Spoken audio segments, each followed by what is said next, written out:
Hello, আসসালামু আলাইকুম guys. আশা করি আপনারা সবাই ভালো আছেন, আমিও ভালো আছি।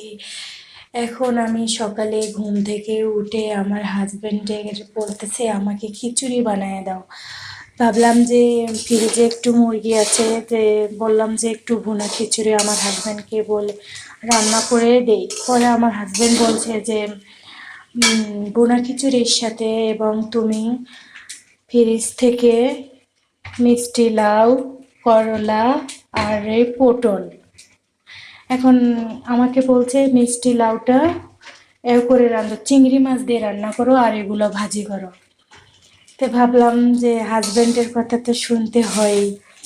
এখন যেহেতু হাজার হলেও স্বামী আমাকে হুকুম করছে, তার কথা তো অবশ্যই আমাকে রাখতে হবে। এই দেখেন ভুনা খিচুড়ি রান্না করতেছি, আমার হাজব্যান্ডও অফিসে যাবে তার জন্য রান্না করতেছি। আমাকে বলছে সকালে উঠে আমাকে ভুনা খিচুড়ি রান্না করে দাও। পরে আমি বলছি ঠিক আছে, আমি তোমাকে ভুনা খিচুড়ি রান্না করে দেব।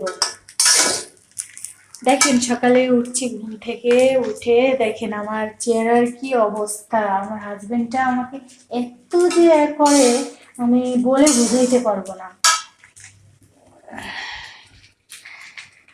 দেখেন গাইস, এটা আমার রান্নাঘর। আমাকে একটু বেশি বেশি করে সাপোর্ট করবেন আপনাদের। আমার আচ্ছা ঠিক আছে গাইস, ভালো থাকেন।